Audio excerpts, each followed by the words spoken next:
Me llamo Rachel Thornton. Tengo 29 años. Hace 3 semanas mi padre me sentó a la mesa de su cocina y deslizó una laptop hacia mí. En la pantalla había una hoja de cálculo. Filas y columnas con cada pañal, cada comida, cada útil escolar que alguna vez usé. Todo desglosado, sumado, resaltado en rojo. $400,000.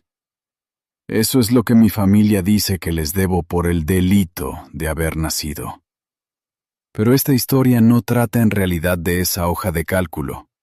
Trata de una llamada telefónica que casi nunca recibí. De una habitación de hospital a la que no me dejaron entrar. Y de un teléfono plegable, rayado, que apenas mantenía la carga, que un hombre moribundo me puso en la mano con dedos temblorosos. Un teléfono que guardaba 3 cosas que mi padre jamás quiso que yo encontrara. Antes de contarles todo, si esta historia les toca de cerca, denle like y suscríbanse, pero solo si de verdad se sienten identificados. Dejen su ubicación y la hora local en los comentarios.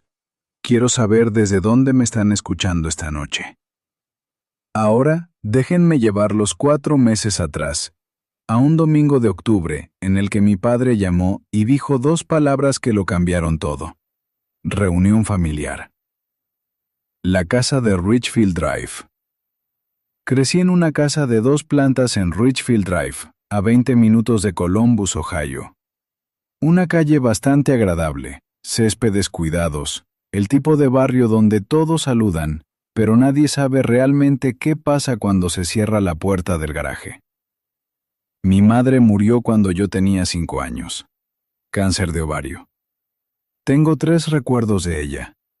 El olor de su crema, el sonido de su tarareo en la cocina, y la forma en que me acomodaba el pelo detrás de la oreja antes de dormir. Eso es todo. 3 recuerdos. Los he guardado como si fueran de cristal. Mi padre se casó con Diane cuando yo tenía 7 años. Él atrajo orden a la casa. Encimeras limpias, un cuadro de tareas en el refrigerador y un cuaderno verde que guardaba en el cajón de los trastos, de esos que se compran en cualquier papelería. Escribía en él cada semana. No supe qué era hasta los 12 años cuando la abrí buscando pilas y vi mi nombre en la parte superior de cada página. Debajo, números. Comestibles, parte de Rachel, zapatos escolares, Rachel, copago del dentista, Rachel. Cada dólar gastado en mí, anotado en tinta azul. Kevin llegó cuando yo tenía 10 años. Mi medio hermano, el primer hijo biológico de Diane. Después de Kevin, las cuentas en esa casa cambiaron. Él estrenaba ropa, yo heredaba la suya, lo cual ni siquiera tenía sentido porque él era más pequeño que yo. A los 8 años le dieron el cuarto más grande. Yo me quedé con el que tenía la ventana que no cerraba bien. El único lugar donde alguna vez sentí que pertenecía era la granja de mi abuelo. Cada verano, Howard Thornton pasaba a buscarme en su camioneta. Manejaba 40 minutos hasta el condado de Licking y me ponía en las manos una lija. Me enseñó a construir casitas de pájaros, a leer un nivel de burbuja y a cocinar huevos sin que se pegaran a la sartén. Nunca, ni una sola vez, anotó lo que yo le costaba. No sabía que Diane llevaba la cuenta. Y no sabía que algún día me pediría que le devolviera hasta el último centavo.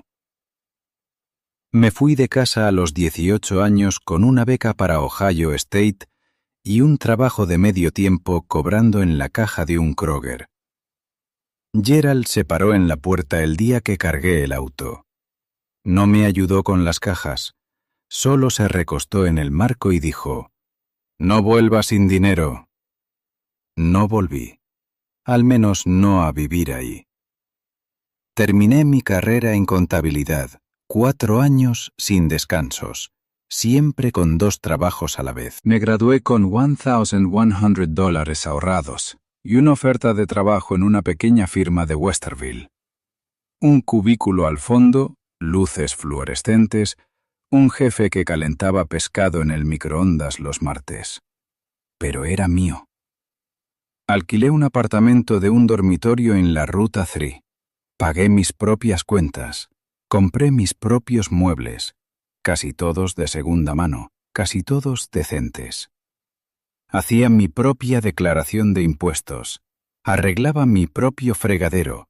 Cocinaba mis propias comidas. No le debía nada a nadie. Pero cada acción de gracias y cada Navidad manejaba de vuelta a Richfield Drive. No por Gerald, no por Diane, por Howard. Mi abuelo se sentaba al final de la mesa, callado, observando.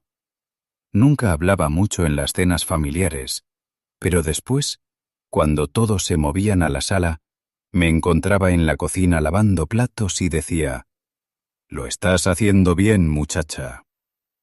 3 palabras. Me sostuvieron durante meses. Los recordatorios de Diane.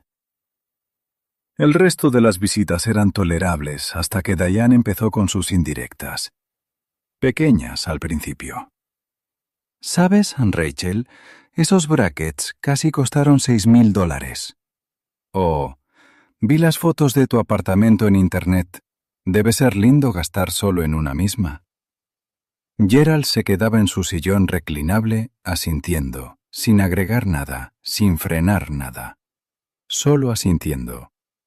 Pensé que eso era lo peor que podía pasar. Unos comentarios sobre el pavo, unos silencios cargados sobre el pastel, hasta que Gerald llamó un martes por la noche. Su voz sonaba plana. Reunión familiar el domingo. Estate aquí. Llegué a la entrada al mediodía. La camioneta de Kevin ya estaba ahí. También la SUV de Diane, la nueva, blanco perla, financiada. Dentro, la mesa de la cocina estaba despejada.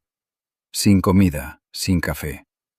Solo Gerald a la cabecera, Diane a su lado y una laptop abierta entre ambos. Kevin, sentado enfrente, revisaba su teléfono. Ni siquiera levantó la vista cuando entré. «Siéntate», dijo Gerald. Diane giró la laptop hacia mí. En la pantalla una hoja de cálculo. No el cuaderno verde del cajón, esta era la versión mejorada. Columnas para cada año de mi vida. Pañales, año 1. $1,200. Útiles escolares, 2002 to 2010. $4,800.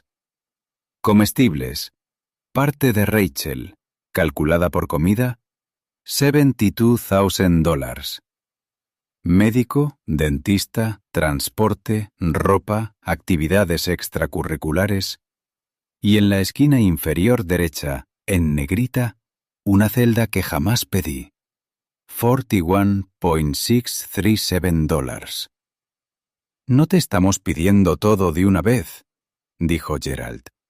«Pagos mensuales de $2,500. Es justo». Me quedé mirando el número. Sentí el pecho hueco. «¿Y Kevin?», pregunté. Diane ni parpadeó. «Kevin es nuestro hijo». «¿Nuestro hijo? ¿No, Kevin también es hijo de mi padre? ¿Nuestro hijo?» Como si yo fuera otra cosa por completo. Una inquilina, un proyecto, una línea en una planilla. Miré a Gerald. ¿El abuelo sabe de esto? Se recostó hacia atrás. «Tu abuelo está de acuerdo en que es razonable». Esa frase golpeó más fuerte que la hoja de cálculo.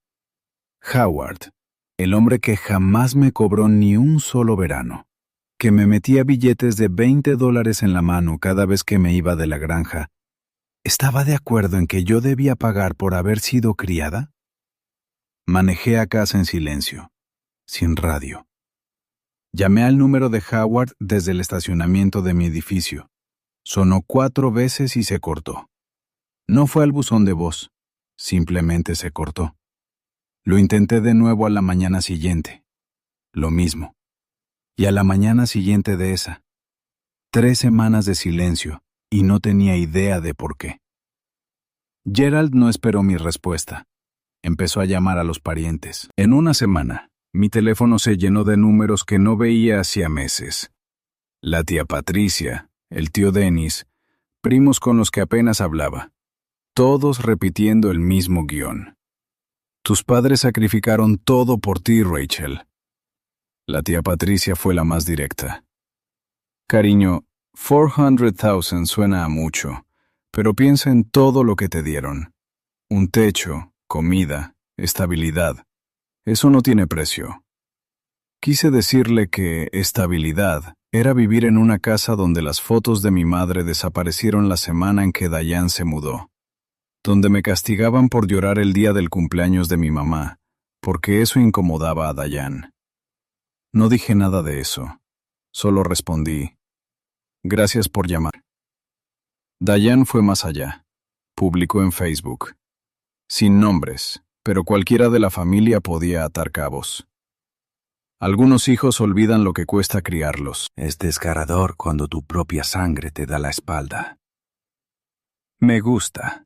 12 comentarios, todos variaciones de lo siento tanto, Diane, mereces algo mejor. Dejé de dormir de corrido. Me despertaba a las 3 de la mañana y me quedaba mirando el techo, haciendo cuentas en mi cabeza. No una hoja de cálculo, algo peor. La matemática de todo lo que perdería si seguía diciendo que no. Las cenas familiares, las invitaciones de las fiestas, el hilo delgado de pertenencia al que me había aferrado desde los 7 años. Pero lo que más me carcomía no era nada de eso. Era Howard. Gerald decía que mi abuelo estaba de acuerdo con la exigencia. Cada vez que llamaba al teléfono de Howard, sonaba en el vacío. Sin buzón de voz, sin respuesta, solo un tono hueco y después silencio. La explicación de Gerald era siempre la misma. Papá está cansado, no quiere que lo molesten. Le creí. No debía haberlo hecho, pero lo hice, porque la alternativa era algo que no estaba lista para considerar. La granja vacía. Un sábado por la mañana manejé hasta la granja. 40 minutos por la ruta 16, ventanillas abajo, la grava crujiendo bajo las ruedas al girar hacia el camino del condado 12. Apareció la casa. Paneles blancos, postigos verdes, el porche donde Howard y yo nos sentábamos después de cenar. Todo cerrado, puertas con llave, cortinas corridas. Toqué. Nada. Rodeé el granero. Su camioneta no estaba. El taller con candado. Encontré a la vecina, la señora Atkins, 80 años, siempre en su jardín. Hace un par de semanas que no veo a Howard, querida. Gerald había dicho que se fue a quedar con un amigo cerca de Mansfield. Un amigo en Mansfield. Howard no tenía amigos en Mansfield. Casi no salía del condado. Llamé a Gerald desde la entrada. ¿Dónde está el abuelo? Ya te dije, está descansando con un amigo. ¿Por qué sigues insistiendo con esto? Porque tiene un número años y no puedo comunicarme con él. Si tan solo hubieras aceptado los pagos, nada de esto estaría pasando. Y colgó. Esa noche me senté en mi apartamento con todas las luces apagadas, sola con el teléfono. Le escribí a Howard. Abuelo, soy Rachel. Te quiero. Por favor, llámame. El mensaje se marcó como entregado, sin respuesta. Diane me escribió a las 9. Tu abuelo está decepcionado de ti, Rachel. Se lo dijo a Gerald personalmente. Quizás si mostraras algo de gratitud, las cosas serían diferentes. Lo leí 2 veces, dejé el teléfono en la mesada y me quedé mirando la pared. A las 11:14 de la noche sonó mi teléfono. Número desconocido, código de área 740, local. Una voz de mujer, baja y cuidadosa. ¿Es usted Rachel Thornton? Sí. Me llamo Maggie Cole. Soy enfermera jefe en el centro médico St. Mary's. Su abuelo fue internado hace 8 días. Tiene cáncer en etapa 4 y ha estado preguntando por usted todos los días. Las piernas me fallaron. Me sostuve del mesón. Su padre nos dijo que usted se negaba a visitarlo. Ahí estaba yo, de pie en mi cocina a las 11 de la noche, aferrada al mesón con una mano, el teléfono pegado a la oreja, y una mujer que jamás había visto me decía que mi abuelo llevaba más de una semana llorando mi nombre, y que mi propio padre le había dicho al hospital que yo no quería ir. Si alguna vez sus padres usaron a alguien que ustedes aman como arma para controlarlos, escriban "lo sé" en los comentarios. No hace falta explicar nada, solo esas 2 palabras. Y si siguen aquí, quédense conmigo, porque lo que pasó en ese hospital a la mañana siguiente es la razón por la que les cuento esta historia esta noche. La lista de visitantes. Manejé hasta St. Mary's en la oscuridad. 40 minutos se sintieron como 4 horas. El vestíbulo estaba en silencio, con esa quietud fluorescente que solo tienen los hospitales a medianoche. Pisos de baldosa, una máquina expendedora zumbando, un guardia de seguridad medio dormido junto al ascensor. Me acerqué a la recepción. Howard Thornton, habitación 412. La recepcionista escribió, miró la pantalla y se detuvo. Lo siento, señora. Después de horario solo se permiten visitantes autorizados. Soy su nieta. Volvió a mirar la pantalla y luego a mí, con esa mirada que tiene la gente cuando trae malas noticias que no causó. Su nombre no está en la lista aprobada. El hijo del paciente la actualizó ayer. Solo Gerald y Diane Thornton están autorizados. Me quedé de pie. El piso parecía inclinarse. ¿Puede llamar a la habitación? ¿Preguntarle a él? Lo siento, no puedo pasar por alto las instrucciones de contacto familiar. Di un paso atrás y me apoyé contra la pared. El pasillo se extendía en ambas direcciones, largo, pulido, vacío. Mi padre había borrado mi nombre de la lista de visitantes de mi propio abuelo mientras él estaba en una cama de hospital preguntando por mí. Saqué el teléfono. Pensé en llamar a Gerald. Pensé en gritarle por el auricular. Pensé en manejar hasta Richfield Drive y golpear su puerta hasta romperla. No hice nada de eso. Estaba a punto de irme cuando escuché una puerta abrirse al final del pasillo. No la entrada principal. Una puerta lateral medio escondida detrás de un carrito de suministros. Una mujer de uniforme azul marino estaba en el umbral, de unos 40 y tantos años, cabello corto, lentes de lectura apoyados en la cabeza. Miró hacia ambos lados del pasillo y luego directamente a mí. Levantó una mano y me hizo una seña, pequeña, deliberada, como una señal. Maggie Cole. No dijo mucho mientras me guiaba por el corredor de personal. Linóleo en vez de baldosa. Un carro de sábanas dobladas contra la pared. Su padre vino el martes, dijo Maggie en voz baja. Me dijo a la recepción que su hija estaba distanciada y no quería contacto.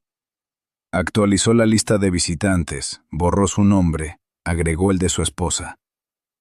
No estoy distanciada. Lo sé. Se detuvo frente a una puerta. Porque su abuelo dice su nombre unas 40 veces al día. Le pregunta a cada enfermera, cada auxiliar, cada médico que entra, ¿llamó Rachel? ¿Vino Rachel? Su padre le dijo que usted estaba demasiado ocupada. Abrió la puerta de la habitación 412. Room 412. Lo primero que vi fue la línea de oxígeno, fina y transparente, alrededor de sus orejas.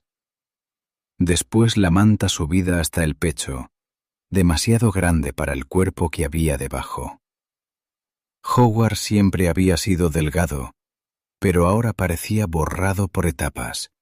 Pómulos filosos, muñecas como leña. Tenía los ojos cerrados. El monitor pitaba en un ritmo lento y constante. Me acerqué. Mis zapatos chirriaron en el piso. Sus ojos se abrieron. Por un segundo solo me miró, como comprobando si yo era real. Después su rostro se derrumbó. Sin ningún sonido, solo toda su expresión plegándose hacia adentro y las lágrimas resbalando en los huecos de sus mejillas. Cariño. Su voz era grave y aire. Me dijo que no querías venir. Me dijo que no querías verme. Howard cerró los ojos, los abrió, y con una mano que temblaba tanto que la vía del suero se sacudía, buscó bajo la almohada. Sacó un teléfono plegable, un viejo Nokia, con la carcasa rayada y la pantalla agrietada.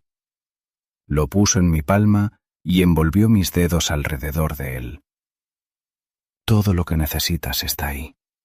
El número, la grabación, mi voz, por si no llego a decirlo otra vez. Me senté con él 1 hora. Le sostuve la mano hasta que su respiración se hizo lenta y se durmió. Luego salí al pasillo, me apoyé contra la pared y abrí el teléfono. La pantalla estaba tenue. Batería al 14%.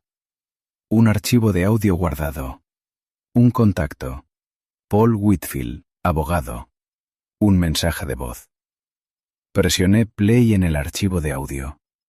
La voz de Gerald me llenó el oído. Clara, casual, del modo en que habla cuando cree que nadie importante lo escucha. Papá no sabe que uso el poder notarial. Venció el año pasado, pero el banco nunca lo revisó. Ya moví 60,000. Otros 20 el próximo mes y quedamos tranquilos con la tienda. Después Diane. ¿Y los pagos de Rachel? Si empieza a mandar los 2.500, cubrimos el resto de la hipoteca. Gerald otra vez. Va a pagar. Es blanda con el viejo. Dile que está decepcionado de ella. Va a ceder. Siempre lo hace. Alejé el teléfono de mi oído. La mano me temblaba tanto que casi lo dejo caer. Abrí el mensaje de voz. La voz de Howard, más firme de lo que sonaba esa noche, tal vez grabada semanas atrás. Rachel, es tu abuelo. Si estás escuchando esto, probablemente ya me fui, o estoy por irme. Cambié mi fideicomiso hace 2 años. Contraté a un abogado llamado Paul Whitfield. Su número está en este teléfono. Todo es para ti. La granja, las cuentas, todo. Paul tiene los papeles. No dejes que tu padre te diga lo contrario. Una pausa. El sonido de su respiración. Te quiero, cariño. Lamento que mi hijo haya salido así. No les debes nada. Ni un solo centavo, ¿me oyes? Ni uno. El mensaje terminó. Me deslicé por la pared hasta quedar sentada en el piso. Maggie me encontró ahí 10 minutos después, el teléfono apretado contra el pecho, la frente sobre las rodillas. No hizo preguntas. Solo se sentó a mi lado y esperó. El fideicomiso. Llamé a Paul Whitfield a las 8:00 de la mañana siguiente. Su oficina abría a las 8. Lo sé porque revisé el sitio web a las 6, mirando una taza de café frío. Contestó al segundo timbrazo. Voz mayor, medida, del tipo de hombre que no desperdicia sílabas. Señorita Thornton, esperaba su llamada. Su abuelo me dijo que usted se comunicaría eventualmente. Solo esperaba que no fuera tan pronto. Le conté sobre el hospital, la lista de visitantes, la grabación. Escuchó sin interrumpir. Después me lo explicó todo. Howard había acudido a él 2 años atrás, justo después del diagnóstico. Sospechaba que Gerald estaba abusando del poder notarial. Paul investigó y lo confirmó. Gerald había estado retirando dinero de las cuentas de Howard usando un poder que había vencido 14 meses antes del primer retiro. El banco no lo había detectado. Gerald sabía que estaba vencido y lo usó de todos modos. Su abuelo otorgó un fideicomiso en vida revocable, dijo Paul, debidamente atestiguado por dos partes independientes, notariado, con una evaluación cognitiva de su médico adjunta. Usted es la única beneficiaria. Todo, la granja, 45 acres en el camino del condado 12, una cuenta de inversión y ahorros que suman aproximadamente $300.000, su camioneta, sus bienes personales, todo. No pude hablar por un momento. Su abuelo fue muy específico, continuó Paul. Dijo, y cito textualmente mis notas, «Mi hijo eligió el dinero antes que a su hija. Yo elijo a mi nieta antes que a mi hijo». ¿Gerald sabe del fideicomiso? No. Gerald cree que sigue vigente el testamento anterior, el que lo nombra beneficiario principal. No tiene idea de que el fideicomiso existe. Le pregunté qué debía hacer. La respuesta de Paul fue simple. Nada, por ahora. Cuando llegue el momento, yo me encargo de la lectura. Usted solo cuídese. Colgué y me quedé muy quieta durante mucho tiempo. El funeral. Howard murió un jueves. Maggie me llamó primero, a las 6:42 de la mañana. Dijo que había sido en paz, mientras dormía, en mitad de la noche. Dijo que había pronunciado mi nombre esa tarde, justo antes de que la sedación lo venciera. Le di las gracias. No recuerda haber colgado. Gerald llamó 6 horas después, al mediodía.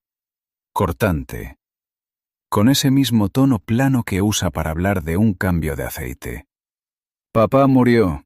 El funeral es el sábado. Solo familia en la casa después. No hagas una escena. Ahí estaré, dije. El sábado amaneció frío y gris. Ese octubre de Ohio que huele a leña y hojas húmedas. La iglesia era pequeña. Richdale Community. La misma a la que Howard asistió durante 40 años. Quizás 60 personas en los bancos. Gerald estaba al frente, junto al ataúd, traje oscuro, corte de pelo reciente, estrechando manos, recibiendo condolencias con un gesto seco y la mandíbula tensa, interpretando el duelo como algunos hombres interpretan la fortaleza. Diane estaba a su lado con un vestido negro, secándose los ojos con un pañuelo que llevaba doblado en la palma. Papá quería que yo me encargara de todo, le decía Gerald a cada persona que se acercaba. Confiaba plenamente en mí. Me senté en la cuarta fila. Nadie se sentó a mi lado. Kevin estaba 2 filas más adelante con el teléfono en la mano. La tía Patricia me apretó el hombro al pasar, pero no se detuvo. Mantuve la vista en el ataúd. Roble, sencillo. A Howard le habría gustado. Él construía cosas con roble. Cerca del final del servicio, miré hacia el fondo de la iglesia. Última fila, lado izquierdo. Un hombre de traje gris, sentado solo. Un maletín de cuero en el asiento de al lado. Unos 60 años, lentes de armazón fino. Observando todo sin ninguna expresión. Paul Whitfield. Nuestras miradas se cruzaron por exactamente un segundo. Hizo un gesto casi imperceptible con la cabeza. Volví a mirar el ataúd. 72 horas. Eso era todo lo que le quedaba a Gerald. Y así me lo pagas. La casa de Richfield Drive estaba llena para la 1 de la tarde.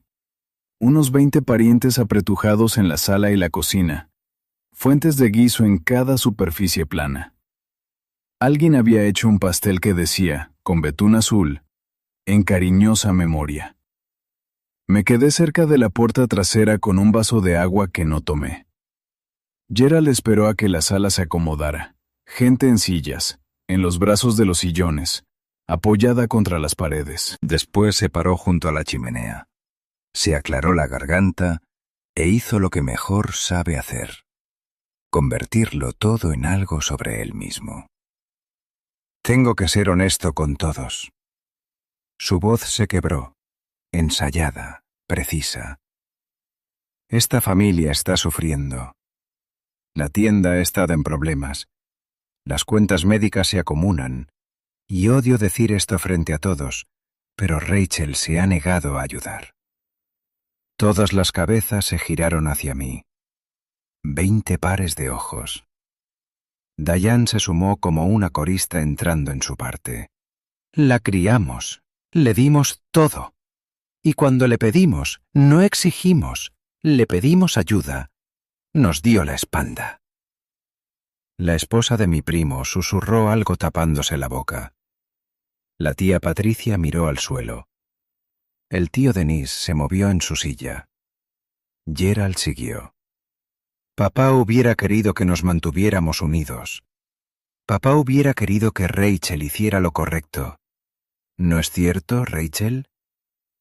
La voz de la tía Patricia fue cuidadosa, como quien maneja algo frágil. ¿Te dieron todo? Dejé mi vaso en la mesada. Estoy aquí para llorar a mi abuelo, no para negociar. Gerald abrió las manos, mostrando las palmas, como un hombre que demuestra que va desarmado. ¿Ya ven? Ni siquiera quiere tener la conversación. El tío Denis carraspeó. Gerald, tal vez este no es el lugar. No. La voz de Gerald se afiló. Papá querría que esto se resolviera. Lo dijo con tanta certeza, como si supiera exactamente qué había querido Howard. No tenía idea. Diane se acercó más. Tenía esa mirada, la que pone cuando quiere que la sala sienta lástima por ella. Ojos suaves, un leve temblor en el labio, manos entrelazadas frente a ella como una mujer en un cuadro. Rachel, cariño. Su voz era almíbar. Te crié como si fueras mía. Me levantaba a las 5 todas las mañanas, te preparaba el almuerzo, te llevaba a la escuela. Me senté en esa sala de emergencias cuando te rompiste la muñeca en 6º grado. Hizo una pausa. Dejó que el silencio hiciera su trabajo. ¿Y así me lo pagas? La sala esperó. Sentí el peso de todo eso. Cada prima, cada tía, cada vecino sosteniendo su fuente de guiso y su juicio. No respondí. Ella no había terminado. Diane ladeó la cabeza. Bajó la voz apenas lo suficiente para que todos tuvieran que inclinarse para escuchar. Tu madre, que en paz descanse, estaría avergonzada de ti. La sala quedó inmóvil. No en silencio, inmóvil. Del tipo de quietud en que hasta el aire deja de circular. Lo sentí caer justo en el centro de mi pecho. Había usado a mi madre muerta en el funeral de mi abuelo como argumento final. Me puse de pie derecha. Las manos no me temblaban. Miré a Diane directamente.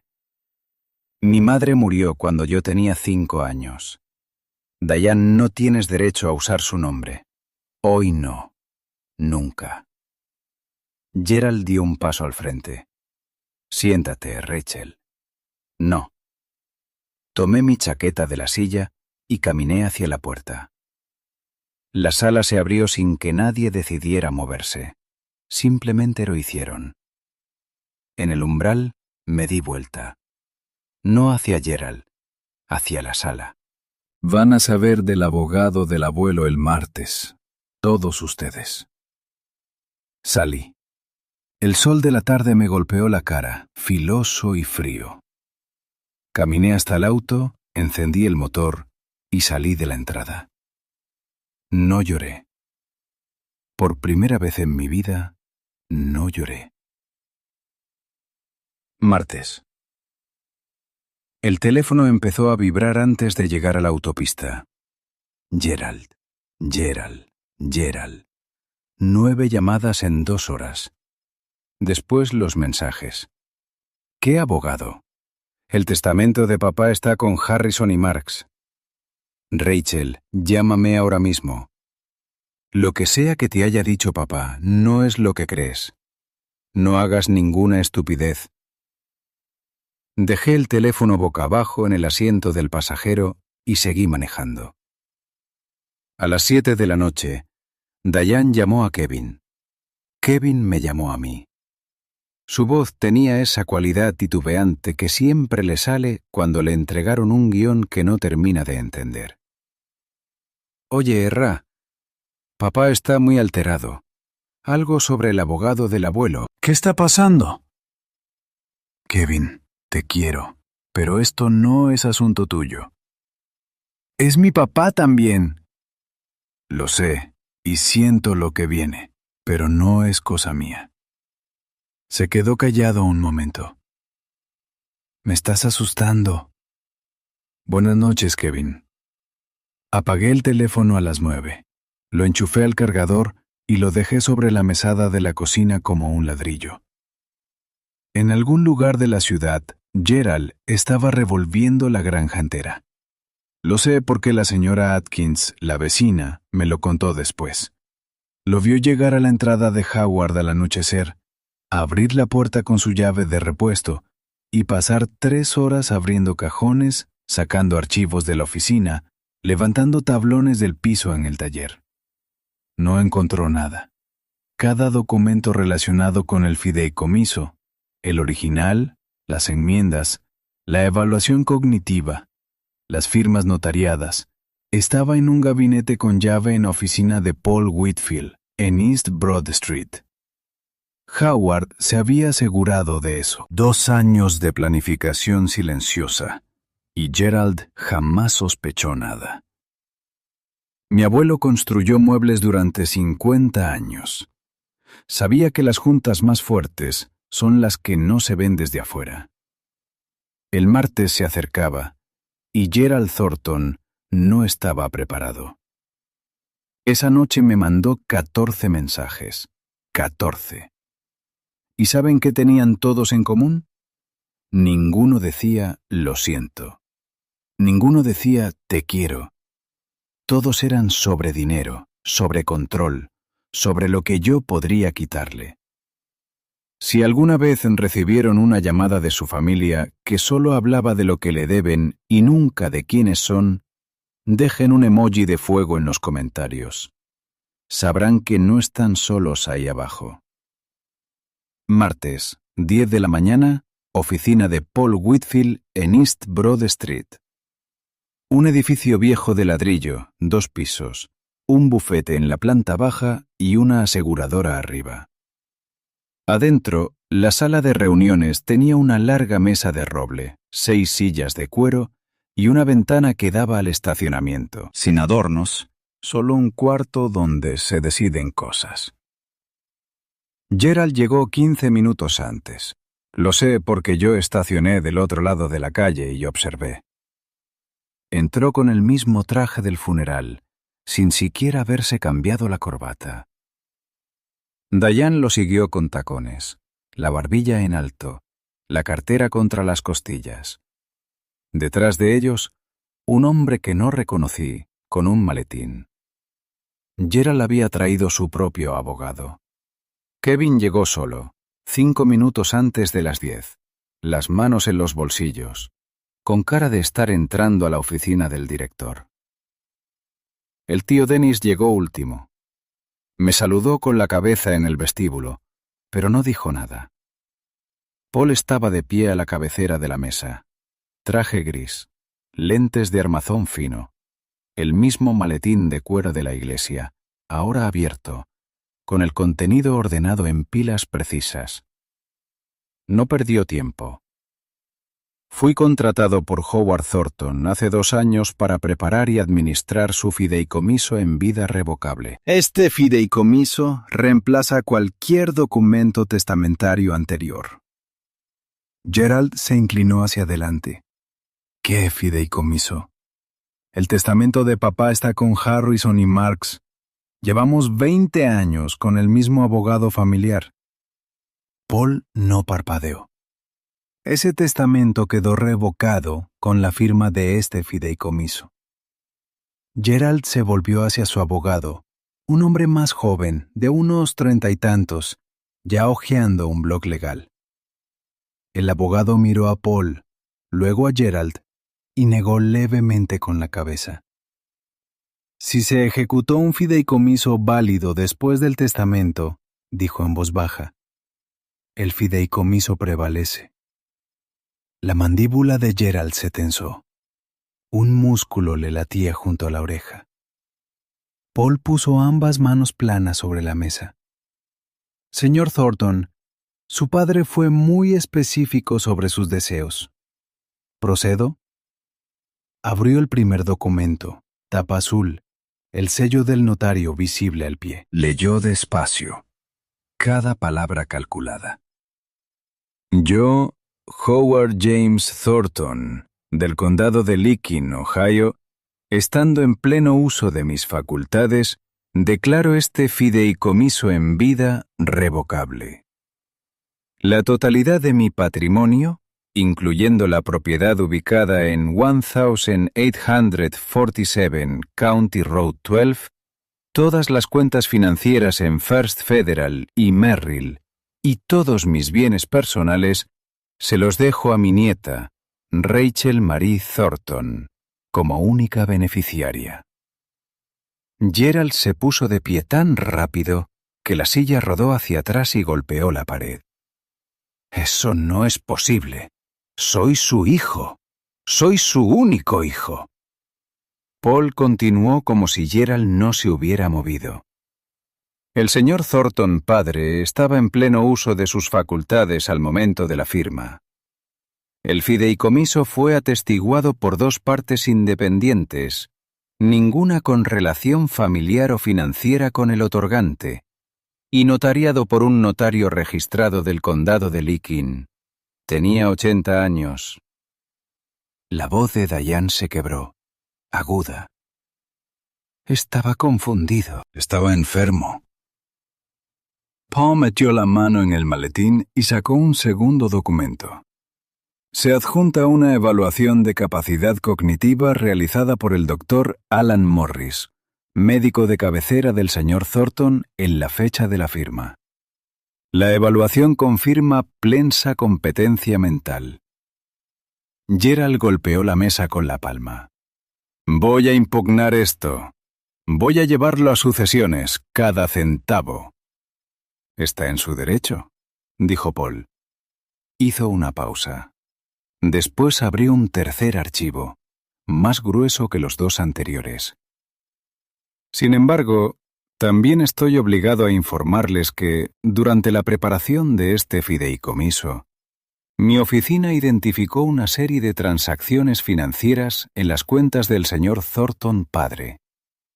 Estas transacciones se realizaron usando un poder notarial que había vencido 14 meses antes del primer retiro. La temperatura del cuarto bajó. Podía sentirlo. No literalmente, sino en cómo todos se movieron en sus asientos. Paul miró a Gerald. ¿Continúo? El abogado de Gerald le puso una mano en el brazo. Gerald se la sacudió. Señor Thornton, padre, dijo Paul, solicitó que preservara una grabación de audio como parte del expediente del fideicomiso. Pidió que se le diera a la familia la oportunidad de escucharla. Miró alrededor de la mesa. ¿Alguien se opone? El tío Dennis habló primero. Que se escuche. Gerald abrió la boca. Dennis lo interrumpió. Que se escuche, señor Whitfield. Paul apretó un botón en la laptop. Los parlantes del cuarto eran pequeños, solo la base de un teléfono de conferencia, pero alcanzaron. La voz de Gerald llenó el cuarto. Casual, segura, grabada. Papá no sabe que uso el poder notarial. Venció el año pasado, pero el banco nunca lo revisó. Ya moví 60,000. Después la voz de Diane, más delgada por los parlantes. ¿Y los pagos de Rachel? Si empieza a mandar los 2,500, cubrimos el resto de la hipoteca. Gerald otra vez. Va a pagar. Es blanda con el viejo. Dile que está decepcionado. Va a ceder. La grabación terminó. 6 segundos de silencio, después más. Diane miraba la mesa, las manos entrelazadas. No levantó la vista. Kevin estaba rígido, con los ojos muy abiertos, como alguien a quien acaban de decirle que el suelo bajo sus pies no era sólido. Los nudillos del tío Denis estaban blancos alrededor del brazo de su silla. Se giró hacia Gerald. Le robaste a papá. Eso está sacado de contexto. ¿Qué contexto, Gerald? La voz de Denis era baja, controlada, mucho más aterradora que si hubiera gritado. Usaste un documento vencido para vaciar el dinero de nuestro padre mientras estaba muriendo. Paul cerró la laptop. La documentación de estos retiros, que suman $87,000, ha sido compilada. La señorita Thornton decidirá si procede con acciones legales. El cuarto me miró. No había hablado desde que me senté. Yo no pedí esto, papá, dije. El abuelo pidió esto porque tú no le dejaste otra opción. No levanté la voz en ese cuarto ni una sola vez. No tuve que hacerlo. Después. En los días que siguieron, Paul se encargó de todo. Metódico, preciso, como Howard hubiera querido. Primero la granja. La propiedad se transfirió al fideicomiso y luego a mi nombre. Escritura limpia, sin gravámenes. Las llaves llegaron en un sobre. 2 llaves de bronce y la combinación del candado del taller, escrita en una nota adhesiva con la letra de Howard. Segundo, las cuentas bancarias. Paul contactó a First Federal con la documentación que probaba que el poder notarial que usó Gerald había vencido 14 meses antes del primer retiro. El banco abrió una revisión interna. $87,000 fueron marcados, congelados y rastreados hasta la cuenta comercial de Gerald. Tercero, y esto fue decisión mía, no de Paul, elegí no presentar cargos penales. Paul preparó el expediente completo, los registros de las transacciones, el poder vencido, la grabación, todo empaquetado, documentado, listo. Lo puso en un sobre sellado y le comunicó por escrito al abogado de Gerald. Este expediente permanecerá bajo nuestra custodia. Si el señor Gerald Thornton inicia acoso, impugna el fideicomiso de mala fe o interfiere con los derechos de la señorita Thornton como beneficiaria, será remitido al fiscal del condado. El abogado de Gerald llamó a Paul esa misma tarde. La impugnación se retiró. Y entonces empezaron las llamadas, 28 veces al día. El número de Gerald, el de Diane, a veces desde el teléfono de Kevin, lo que significaba que Diane se lo había pedido prestado. 28 llamadas. Lo sé porque mi teléfono lleva el registro. No atendí ni una sola. No por rencor, sino por claridad. Si aunque fuera una de esas llamadas hubiera empezado con «lo siento», tal vez. Si aunque fuera un mensaje de voz hubiera dicho «me equivoqué», posiblemente. Pero escuché los primeros 3 mensajes. Todos eran iguales. Rachel, tenemos que hablar de la granja. Rachel, el banco está amenazando con acciones legales. Rachel, no puedes hacerle esto a tu familia. No cerré ninguna puerta de un portazo. Simplemente dejé de abrirlas. Las cuentas le pasaron factura a Gerald rápido. La tienda de repuestos llevaba 2 años perdiendo dinero. Lo supe después, por el tío Denis, que por fin empezó a prestar atención. Gerald la había mantenido a flote sacando de las cuentas de Howard. Con esas cuentas congeladas y el banco exigiendo la devolución de los $87,000, Gerald se quedó sin nada a lo que recurrir.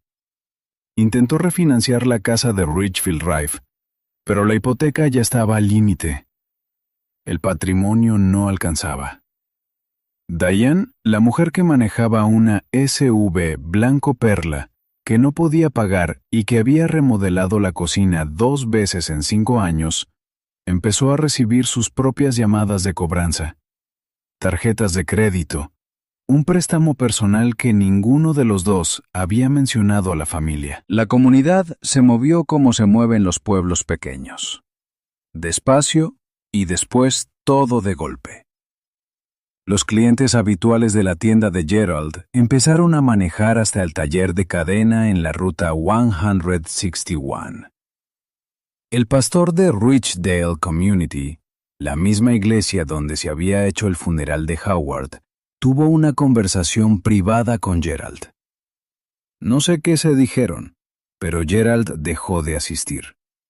Diane borró la publicación de Facebook sobre hijos desagradecidos.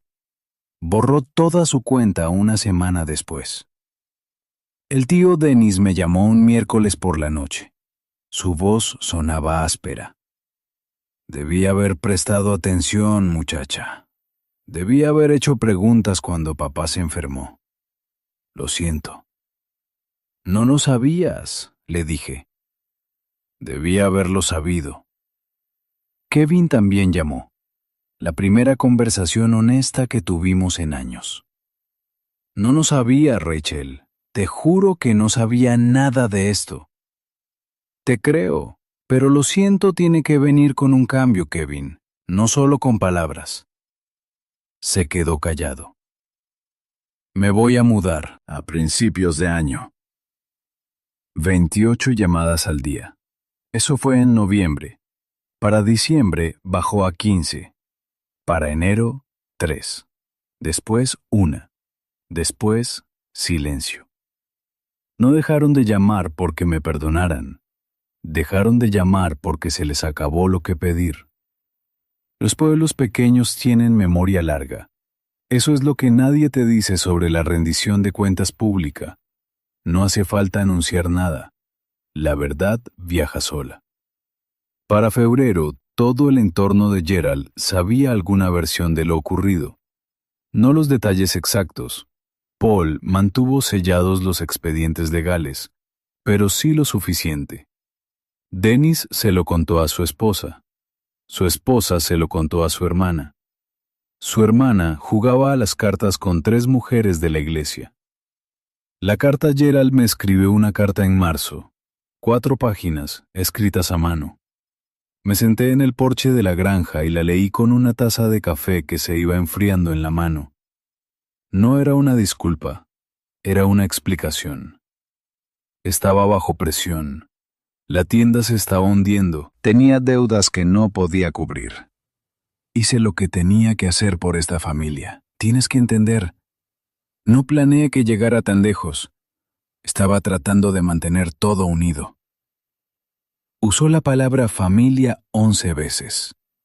Usó la palabra lo siento 0 veces. Doblé la carta. La guardé en el cajón de la cocina y no respondí. Esa misma semana manejé hasta la granja por primera vez como su dueña. No como visitante, no como invitada. Mía. El taller estaba exactamente como Howard lo había dejado. Aserrín en las ranuras del piso. Sus herramientas colgadas en el tablero perforado, cada una marcada con contorno para saber dónde iba. El aire olía a roble y aceite mineral. En su banco de trabajo, bajo un trozo de lona, encontré un sobre. Mi nombre escrito en el frente, con su letra. Las mismas mayúsculas de imprenta que usaba para todo. Adentro una sola hoja. Cuida este lugar, Rachel. Siempre fue tuyo. Abuelo. Me quedé con ese papel en la mano un buen rato. Después lo colgué en la pared, justo al lado de su nivel de burbuja. La granja ahora. Pasaron 3 meses. Seguí en mi trabajo en la firma, El mismo cubículo, las mismas luces fluorescentes, el mismo jefe calentando pescado los martes. No renuncié. No tenía por qué. La granja generaba un ingreso modesto. Arrendé 30 de las 45 hectáreas a una operación de soja vecina, suficiente para cubrir los impuestos, el mantenimiento y algo extra. Pasaba los fines de semana ahí. Arreglé la baranda del porche. Cambié el grifo de la cocina. Empecé un huerto en el lado sur de la casa.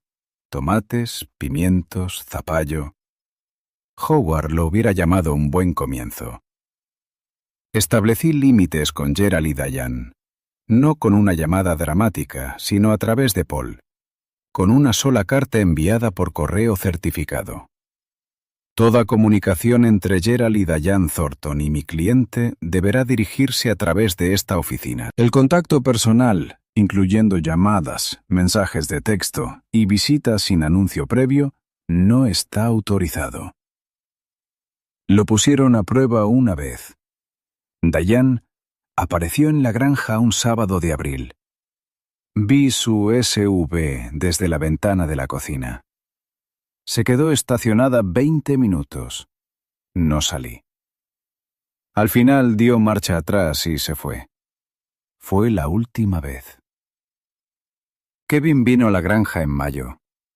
Nos sentamos en el porche con té helado y hablamos con más honestidad de la que habíamos tenido en toda nuestra vida. Siento no haberte defendido nunca, me dijo. En la mesa, en el funeral, en todo. Sé que lo sientes, pero lo siento tiene que venir con algo, Kevin. Tiene que venir con un cambio. Asintió despacio. Me mudé el mes pasado. Conseguí un lugar en Reynoldsburg. ¿Bien? Visito la tumba de Howard todos los domingos. Le llevo café solo, como a él le gustaba. Lo dejo sobre la lápida y me siento en el pasto a hablarle de la granja, del huerto, del clima, de nada y de todo. El silencio de la casa de la granja no estaba vacío. Era la primera paz que tuve en 29 años. Lo que nunca se factura. No les cuento esta historia para que odien a mi padre. Se la cuento porque tal vez ustedes también estén sentados en algún lugar ahora mismo, en su auto, en su cocina, en un descanso del trabajo, y también tengan una hoja de cálculo en la cabeza. Tal vez no sea literalmente un archivo de Excel.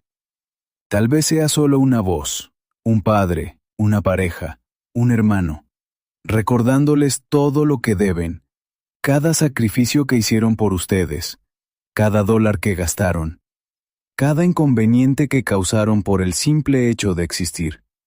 Y tal vez han cargado ese peso tanto tiempo que olvidaron que nunca fue suyo. Yo cargué el mío durante 29 años. Dejé que Gerald y Diane me convencieran de que su decisión de criarme era una deuda que tenía que pagar. Que la comida en la mesa venía con una factura y que el techo sobre mi cabeza era un préstamo que jamás firmé. No lo era. Criar a un hijo es una elección, no una transacción. Y el amor de verdad, no viene con términos y condiciones. No llega en una hoja de cálculo. No amenaza con cortarte si no pagas a tiempo. Mi abuelo entendía eso. Lo demostraba en cada casita de pájaros que construimos juntos, en cada huevo que revolvimos, en cada tarde silenciosa en el porche donde no decía nada, pero estaba plenamente presente. Una vez me lo dijo. Yo tendría unos 14 años y le había dicho algo sobre sentirme una carga. Dejó la lija a un lado y me miró. No le debes a nadie por amor, Rachel. El amor de verdad no manda facturas. No sé qué me depara el futuro con Gerald. Tal vez algún día llame y la primera palabra sea, lo siento. No, Rachel, tenemos que hablar de la granja. Tal vez, si llega ese día, lo escuche. Pero hoy elijo la paz. Y elijo el límite que debí haber puesto hace mucho tiempo. No corté a mi padre. Dejé de sangrar por él. Es sábado por la tarde mientras les cuento esto. Estoy sentada en el porche de Howard. Mi porche, ahora, supongo, aunque todavía se siente como suyo. El sol se va escondiendo detrás de la línea de árboles, tiñendo todo de dorado y ámbar. Los campos están quietos. Un cardenal lleva 10 minutos posado en el poste de la cerca, mirándome como si tuviera opiniones al respecto. El teléfono plegable está sobre la mesa a mi lado. Lo cargué la semana pasada. Lo mantengo cargado no porque necesite la evidencia. Paul tiene copias de todo. Lo mantengo cargado por ese mensaje de voz. La voz de Howard, grabada un martes por la tarde hace 2 años, firme y clara, llena de todo lo que mi padre nunca me dijo. La semana pasada encontré algo en el taller. Estaba reorganizando la pared de herramientas de Howard, devolviendo cada cosa a su contorno, cuando abrí un cajón inferior que nunca había revisado. Adentro había una caja de madera pequeña, de arce. Mis iniciales talladas en la tapa, R.M.T., con la letra precisa y cuidadosa de Howard. La abrí. Fotos de bebé, 1 docena. Yo al año, a los 2, a los 3, a los 4. Yo con mi mamá en el patio trasero de la casa de Witchfield Drive, antes de que todo cambiara. Las fotos que Diane tiró cuando redecoró. Howard había guardado cada una. 28 llamadas perdidas al día. Ese número ahora está en 0. Pero hay una voz que sigo escuchando cada noche antes de apagar la luz. Presiono play y lo escucho. No les debes nada, cariño. Y le creo. Si por ahí afuera están cargando una deuda que nunca firmaron, suéltenla. Aléjense de la mesa. Nunca fue suya.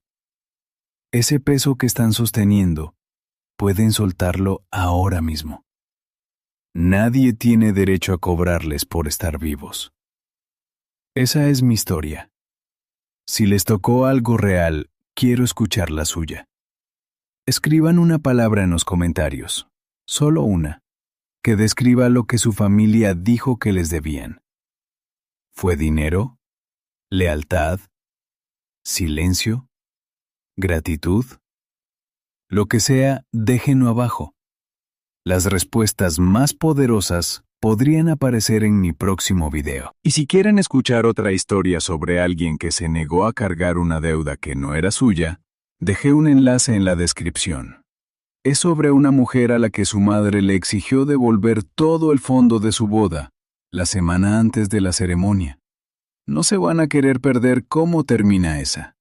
Denle a suscribirse para que los esté esperando. Nos vemos ahí.